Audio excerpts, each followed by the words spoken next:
بسم الله الرحمن الرحيم.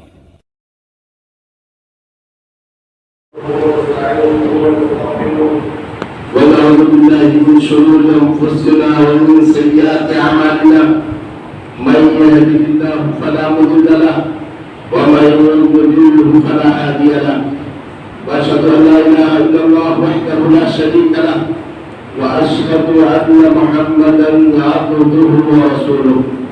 يا ايها الذين امنوا اتقوا الله حق تقاته ولا تموتن الا وانتم مسلمون. يا ايها الناس اتقوا ربكم الذي خلقكم من نفس واحده وخلق منها زوجها وبث منهما رجالا كثيرا ونساء واتقوا الله الذي تساءلون به والارحام ان الله كان عليكم رقيبا. يا ايها الذين امنوا اتقوا الله وقولوا قولا سديدا يصلح لكم اعمالكم ويغفر لكم ذنوبكم ومن يطع الله ورسوله فقد فاز فوزا عظيما.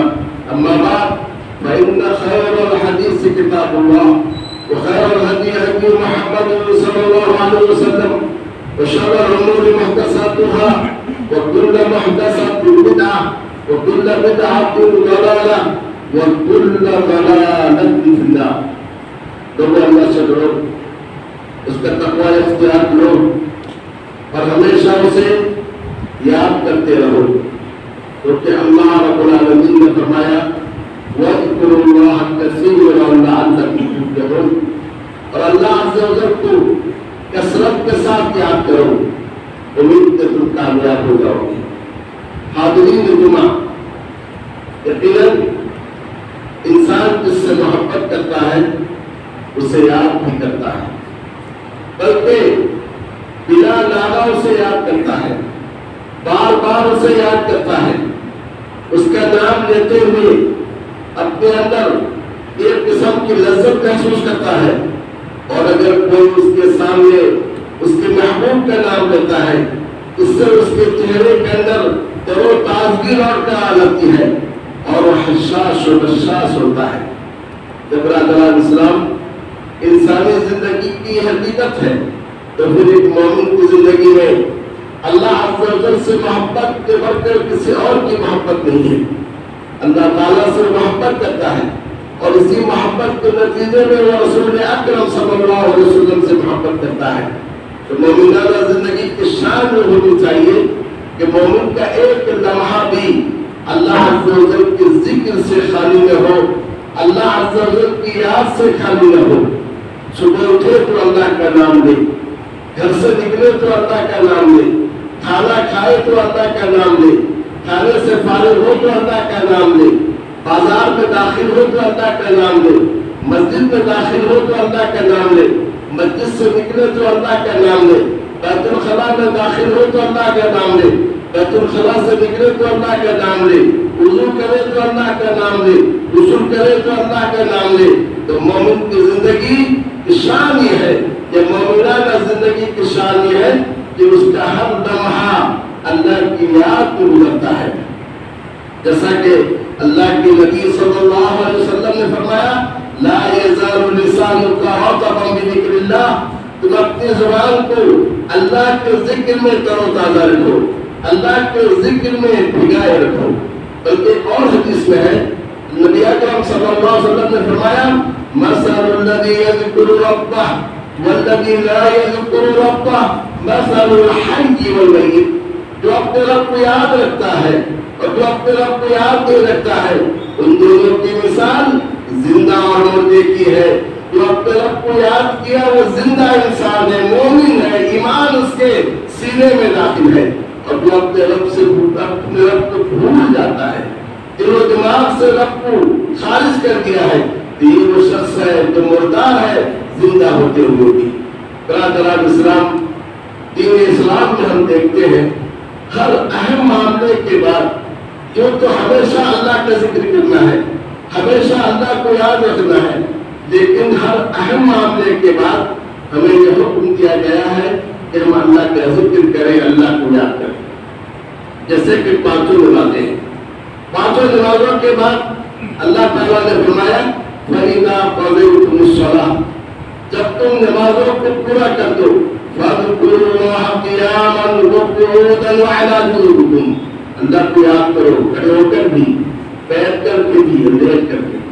تو اس طریقے سے آپ دیکھتے ہیں جیسے امام سلام پھیرتا ہے ہم سب لوگ کہتے ہیں اللہ اکبر، استغفر اللہ استغفر اللہ استغفر اللہ، پھر اذکار کے دیگر کلمات کو ہم پڑھتے ہیں۔ اسی طریقے سے آپ کو ہم جمعہ کی نماز پڑھتے ہیں، جمعہ کی نماز تو ایک اہم کام ہے۔ اللہ عز و جل نے فرمایا فَإِذَا قُضِيَتِ الصَّلَاةُ فَانتَشِرُوا فِي الْأَرْضِ وَابْتَغُوا مِن فَضْلِ اللَّهِ وَاذْكُرُوا اللَّهَ كَثِيرًا۔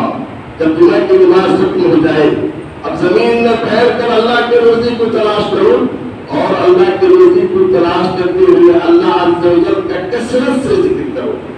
اور اسی طریقے سے حجاج جب حج سے فارغ ہو جاتے ہیں تو اللہ تعالیٰ نے حجاج کو حکم دیا فَإِذَا قَضَيْتُم مَّنَاسِكَكُمْ فَاذْكُرُوا اللَّهَ كَذِكْرِكُمْ آبَاءَكُمْ وَأَشَدَّ ذِكْرًا۔ جب تم اپنے مناسک سے فارغ ہو جاؤ، حج کی ادائیگی کر لیے، اب تم اللہ کو یاد کرو جیسا کہ تم جاہلیت میں اپنے آبا اور اجداد کو یاد کرتے تھے، بلکہ اس سے زیادہ تم اللہ تعالیٰ کو یاد کرو۔ وہ ہر اہم کام کے بعد ہمیں اس کا حکم دیا گیا ہے ہم اللہ تعالیٰ کو یاد کریں اور کثرت سے یاد کریں، تاکہ اس کام میں کوئی کمی ہے، کوئی خلل ہے، اس کی تلافی ہو جائے۔ اسی لیے اگر چند لوگ بیٹھ کر کسی مجلس میں بیٹھتے ہیں، چاہے وہ درس کی مجلس ہو، چاہے وہ کسی انصاف کی مجلس ہو، جہاں بیٹھ کر لوگوں کے درمیان فیصلہ کیا جاتا ہے، یا کہ کوئی اور بھی مجلس ہو، جب لوگ اس مجلس سے اٹھے ہمیں حکم دیا گیا ہے ایسی مجلسوں سے جب اٹھو تو کفارہ مجلس یہ ہے کہ اللہ کو یاد کرو اور کہو سبحانک اللہم و بحمدک اشہد ان لا الہ الا انت واستغفرک واتوب الیک۔ اگر کوئی یہ دعا نہیں پڑھا اور مجلس سے چلا گیا تو گویا کل یہ مجلس اس کے لیے پچھتاوا کا باعث بن سکتے ہیں، کیونکہ ہر اہم کام کے بعد ہمیں حکم دیا گیا ہم اللہ کو یاد کریں، اللہ کا ذکر کریں۔ برادران اسلام، ابھی ہم عید الاضحیٰ سے فارغ ہوئے ہیں اور عید الاضحیٰ کے ساتھ قربانی کر کے اللہ تعالیٰ کا تقرب حاصل کیے، جو اپنی جگہ بہت بڑی عبادت تھی۔ اور اسی طریقے سے حجاج بھی حج کے مناسک ادا کر کے ابھی بھی مینا میں ہے، اور اس طریقے سے وہ بھی ایک اہم فریضے کو انجام دیے۔ حجاج کو ان کی جگہ میں اور ہمیں اپنے اپنے مقام میں اس بات کا حکم دیا گیا ہے کہ ہم اللہ تعالیٰ کو کثرت کے ساتھ یاد کریں۔ اس طریقے سے یہ جو ایام گزر رہے ہیں جنہیں ایام تشریق کہا جاتا ہے، تشریق اس لیے کہا جاتا ہے، تشریق کا معنی گوشت کو ٹکڑے ٹکڑے کرنا، کیونکہ ان دنوں میں عرب میں لوگ گوشت کو قربانی کے گوشت کو چھوٹا چھوٹا کر کے اسے دھوپ میں پھیلا دیتے تھے، اور تو اسی لیے اس کا نام تشریق رکھا گیا۔ یہ کہ دھوپ کی کرن اس پہ پڑنے کی وجہ سے وہ گوشت چمکتے تھے، اس لیے ان کو ایام تشریق کہا گیا۔ تو ہمیں ایام تشریق میں دو قسم کے ذکر کا حکم دیا گیا ہے۔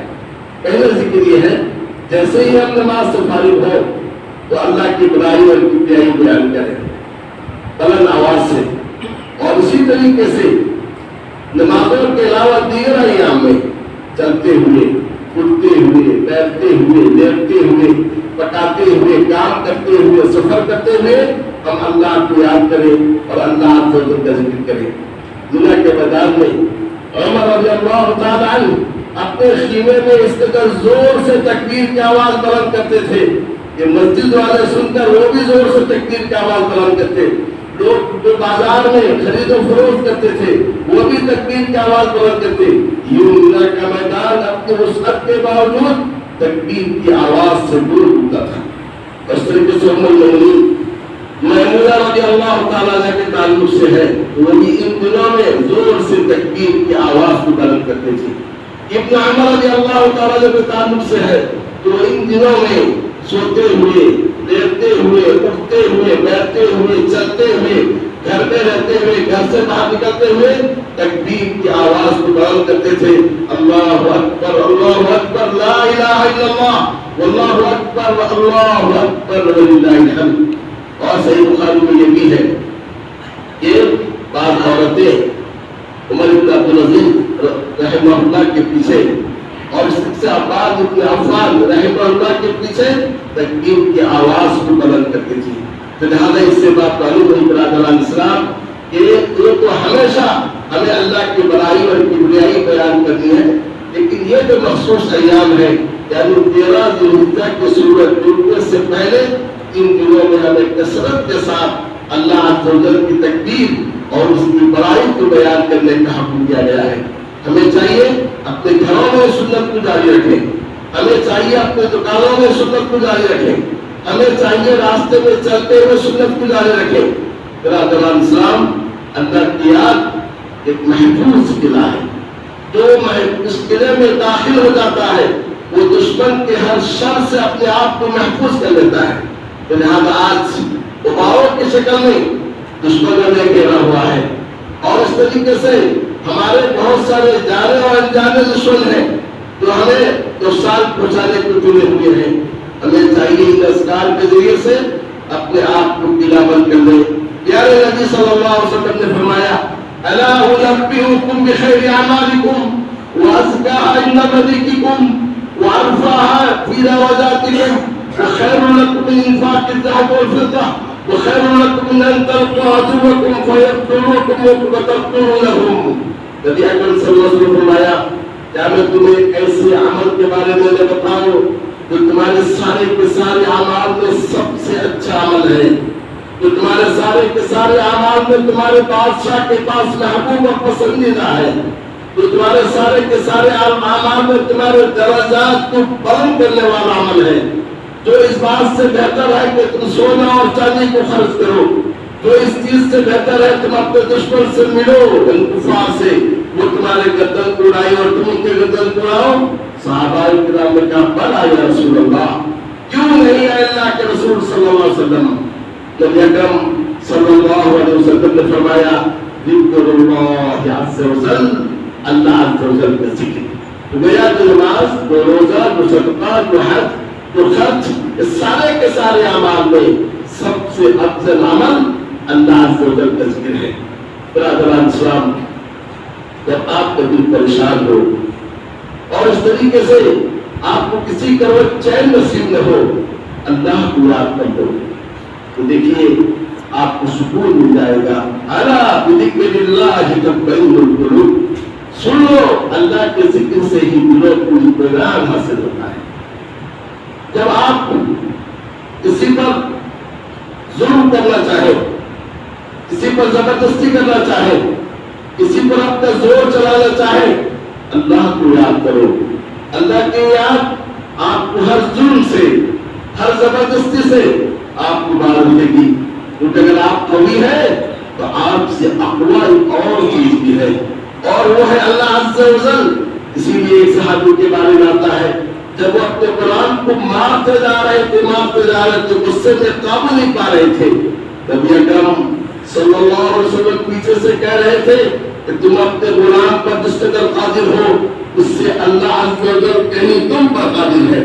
ہاتھ سے سوٹا گر گیا اور کہا ہوا حب لوجہ اللہ، اے اللہ کے رسول صلی اللہ علیہ وسلم، اللہ کے چہرے کی خاطر میں نے آزاد کر دیا. پیارے نبی صلی اللہ علیہ وسلم نے فرمایا اما لو لم تفعل، اگر تم یہ کام نہیں کرتے تو آگ کے شعلے تمہارے چہرے کو درست کرا دیتے. اور جب آپ کسی گناہ کا ارتکاب کریں، چاہے شراب پینے کا ہو، چاہے سود خوری کو ہو، اور افسوس کی بات یہ ہے برادران اسلام پرانے مانے آج ہماری اس بستی میں جو مختلف گروپ بنے ہوئے ہیں، ان گروپ کی وجہ سے گھر میں سود داخل ہو گیا ہے. میں تو آج تک یہ سمجھ رہا تھا کہ اس میں ہمدردانہ طور پر قرض دیا جاتا ہے، واپس کیا جاتا ہے، لیکن کل مجھے خاتون نے بتایا کہ نہیں، کہ اس کے اندر سود کے بھی لین دین شامل ہے. اللہ تعالیٰ السلام جب سود کے کاروبار کے آگے بڑھ رہے ہو، تمہارے قدم آگے بڑھ رہے ہیں، تو اللہ کو یاد کرو کہ تم سودی کاروبار کے ذریعے سے اللہ عز و جل سے جنگ کر رہے ہو. اور اللہ عز و جل نے قرآن میں اعلان کیا فَإِن لَمْ تَفْعَلُوا فَأَذِنُوا بِحَرْبٍ مِّنَ اللَّهِ وَرَسُولِهِ، اگر سودی کاروبار کو نہیں چھوڑ رہے ہو، اللہ اور اس کے رسول کے ساتھ جنگ کا اعلان کرو.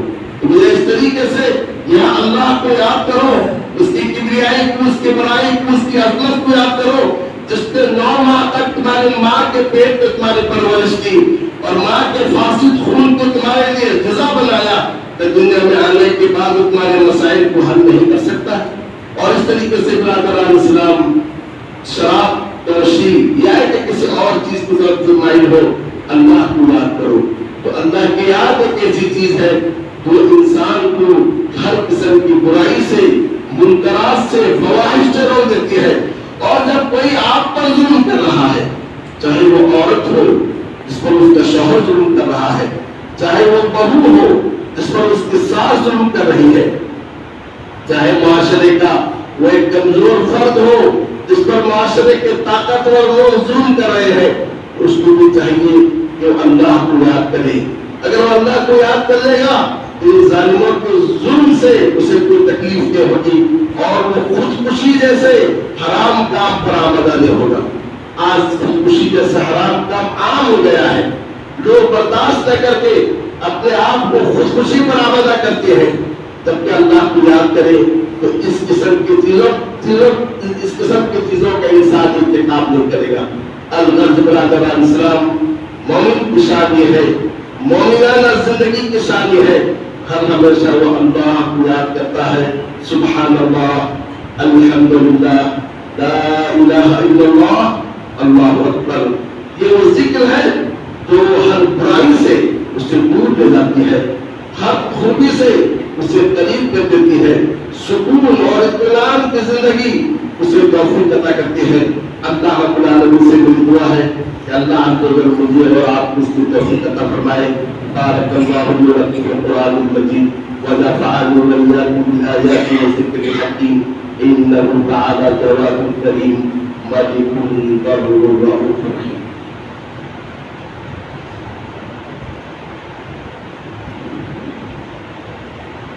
إن الحمد لله نحمده ونستعينه ونستغفره ونعوذ بالله من شرور أنفسنا ومن سيئات أعمالنا، من يهده الله فلا مضل له ومن يضلل فلا هادي له، وأشهد أن لا إله إلا الله وحده لا شريك له، وأشهد أن محمدا عبده ورسوله۔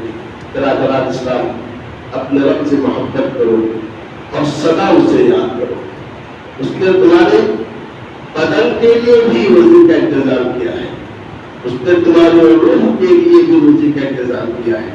یہ تو ایام ہے، ایام تشریق۔ نبی اکرم صلی اللہ علیہ وسلم نے فرمایا انہا ایام اکل و شرب و ذکر اللہ عز و جل، یہ جو دن ہے یہ کھانے اور پینے کے دن ہے اور اللہ عز و جل کو یاد کرنے کے دن ہے۔ اسی لیے کسی کو اجازت نہیں ہے کہ وہ ان دنوں میں روزہ رکھے، یعنی بقرعید کو اور بقرعید کے بعد 3 دن روزہ رکھنے کی کسی کو اجازت نہیں ہے، الا یہ کہ وہ حاجی ہو اور اس کے اوپر حج تمتع یا حج قران کی وجہ سے قربانی کے جانور ذبح کرنا فرض ہو اور پیسہ کم ہو گیا ہے یا اس کو طاقت نہیں ہے، تو اس کو کہا گیا کہ تم ایام تشریق میں 3 دن روزہ رکھ لو، گھر آ کے 7 دن روزہ رکھو کہ تمہارے قربانی کا بدل ہو جائے۔ ان دنوں میں ہمیں کہا گیا آپ روزہ مت رکھو، تو دین اسلام ہمارے جسم کا خیال کرتا ہے کہ کھانے اور پینے کے دن ہے۔ گویا کھانا اور پینا کہہ کر دین اسلام نے ہمیں یہ توجہ دلائی ہے کہ وہ رب اس نے پیدا کیا ہے تمہیں، وہ تمہارے جسم کا بھی انتظام کیا ہے، جسم کے لیے بھی خوراک کا انتظام کیا ہے۔ یہ پودے تمہارے لیے ہیں، یہ جانور تمہارے لیے ہیں، آسمان اور زمین کو ہم نے تمہارے لیے تابع کر دیا ہے، تو تم ہماری معصیت کو نافرمانی کیوں کرتے ہو؟ یہ جانور جسے تم دو چارہ دیتے ہو وہ تمہاری آواز پہ دوڑتا ہوا آتا ہے، ہم نے تمہیں ماں کی پیٹ سے اور ابھی تک پرورش کی ہے، تو تم ہماری نافرمانی کیوں کرتے ہو؟ اور ذکر اللہ کہہ کر حدیث میں ثابت توجہ دلائی گئی ہے کہ اللہ نے ہماری روح کی رضا کا بھی انتظام کیا ہے۔ برادران اسلام، دین اسلام کی اہم خصوصیت یہ ہے وہ انسان کے جسم کی بھی حفاظت کرتا ہے، انسان کے جسم کا بھی انتظام کرتا ہے اور انسان کے روح کی بھی انتظام کرتا ہے۔ ضرورت ہے اس بات کی ہم اس دین کو سمجھنے کی کوشش کریں اور اس دین کو سے اپنے لگاؤ کو مضبوط سے مضبوط کریں. اللہ رب العالمین سے دعا ہے کہ اللہ ہم سبوں کو اس کی توفیق عطا فرمائے. برادران اسلام، قبل ایک میں اپنے خطبے کو ختم کروں ذکر سے متعلق حدیث سنا کر اپنی بات ختم کرنا چاہتا ہوں. ابو ہریرہ رضی اللہ تعالیٰ عنہ سے مروی رسول اکرم صلی اللہ علیہ وسلم نے فرمایا اللہ کے چند فرشتے ہیں جو اس کام پر معمور ہیں کہ وہ کہاں اللہ کا ذکر ہو رہا ہے زمین پر ڈھونڈتے رہتے ہیں. جہاں دیکھتے کہیں اللہ کا ذکر ہو رہا ہے سبحان اللہ کو کہہ رہا ہے، الحمدللہ کو کہہ رہا ہے، اللہ اکبر کہیں کو کہہ رہا ہے، یہ کہ کہیں بیٹھ کر اللہ تعالیٰ کے فرمان کو دوسرے کو سنا رہے ہیں آپس میں کہتے ہیں حلومو الی غذائکم، آؤ یہی تمہاری مجلس ہے، اپنے غذا کی جانب آؤ. اب اس مجلس کو فرشتے گھیر لیتے ہیں اور زمین سے لے کے آسمان تک فرشتے ہی فرشتے ہوتے ہیں. اب اس کے بعد جب فرشتے اللہ کے پاس جاتے ہیں تو اللہ تعالیٰ فرشتوں سے پوچھتا ہے تم کہاں سے آئے؟ اور اللہ تعالیٰ ان سے زیادہ ان کے بارے میں جانتا ہے. وہ کہتے ہیں ہم زمین میں تیرے بعض بندوں کے پاس سے ہو کر آئے. کہا میرے بندے کیا کہہ رہے تھے؟ فرشتے کہتے ہیں بندے تیری پاکی بیان کر رہے سبحان اللہ کہہ رہے تھے، تیری بڑائی بیان کر رہے تھے الحمدللہ کہہ رہے تھے، تیری تعریف کر رہے تھے الحمدللہ کہہ رہے تھے، اور تیری تحریر لا الہ الا اللہ کہہ رہے تھے، اور اس طریقے سے تیرے حمد و ثنا میں مصروف تھے. اللہ عز و جل فرشتوں سے کہیں گے کیا انہوں نے مجھے دیکھا ہے؟ اے رب وہ تو آپ کو دیکھے نہیں ہے، اگر آپ کو دیکھ لے اور زیادہ آپ کی بڑائی بیان کرے اور زیادہ آپ کی تکبیر و تحلیل میں مصروف ہو جائے. کہا وہ کیا مانگ رہے تھے؟ کہیں گے فرشتے رب وہ تو تیری جنت مانگ رہے تھے. کہا کیا انہوں نے جنت کو دیکھا ہے؟ کہ اگر وہ جنت کو دیکھ لے تو صبح شام جنت ہی مانگتے رہے. اللہ عز و جل کہیں گے تم پرواہ رہو میں نے انہیں جنت دی ہے. اے اللہ وہ ایک چیز سے پناہ مانگ کیا کس سے؟ کیا جہنم سے؟ کیا انہوں نے جہنم کو دیکھا؟ کہا نہیں اگر دیکھ لے تو اور زیادہ جہنم سے پناہ مانگے. اے اللہ عز و جل تم پرواہ رہو میں نے انہیں جہنم سے دور کر دیا ہے. اب اسی کے ساتھ فرشتے کہیں گے اے اللہ وہاں ایک اور آدمی بھی آیا ہوا تھا اسے ملنے کے لیے، وہ ذکر و کرنے شریف نہیں تھا بس ملنے کے لیے آیا بیٹھ گیا. تو اللہ عز و جل کہتے چلو میں نے اسے بھی معاف کر دیا. تم القوم لا یشقی بہم جلیسہم، یہ وہ لوگ ہیں ان کے ساتھ بیٹھنے والا بھی محروم نہیں ہوتا ہے. اور سامعین کرام اس سے آپ اندازہ لگائیے اللہ کے ذکر کی کس قدر فضیلت ہے. یقین جانیے ہم اللہ کے ذکر کو اپنا لیں ہماری زبان میں ہمیشہ سبحان اللہ الحمدللہ لا الہ الا اللہ اللہ اکبر استغفر اللہ اس قسم کے اذکار اپنی زبان پہ جاری رہے. زبان سے گالی گلوچ نہیں نکلے، زبان سے کسی اخلاق کی بات نہیں کریں گے، زبان سے کسی پر تہمت نہیں لگائیں گے، زبان کو استعمال کرتے ہوئے ہم سوچ سمجھ کر استعمال کریں گے. اپنی زندگی میں ایسی خوشی ملے گی کہ اس خوشی کا تصور ہم کہیں نہیں کر سکتے. حدیث شریف میں ہے سب اپنا مفردون آگے بڑھ گئے. جس نے صحابہ نے پوچھا حدیث کو سننے کے بعد مفردون کون ہے؟ یہ وہ لوگ ہیں جو کثرت کے ساتھ اللہ کو یاد کرتے ہیں. برادران اسلام آج کے دور کی سب سے بڑی بیماری یہ ہے پریشانی. پہلے بڑوں کے بارے میں سنتے تھے، اب تو جوانوں کی حالت میں ہو گئی ہے پریشان رہتے ہیں. دل اچاٹ ہوتا رہتا ہے، کسی کا سکون نہیں ملتا ہے. جتنا بھی کماتے ہیں دل جو ہے ہر دن مزید کا نعرہ لگ رہا ہے. بے برکتی گھر پہ چھائی ہوئی ہے. ضرورت ہے اس بات کی ہم اللہ کے ذکر کو اپنا لیں تو اس نتیجے میں سب سے پہلا فائدہ ہمیں ملے گا، ہمارے دل کو سکون اور اطمینان میسر ہوگا. اور اس کے بعد جس معاشرے میں ہم رہتے ہیں وہ معاشرے بھی اس معاشرے میں بھی سعادت اور خوشبختی پھیلے گی.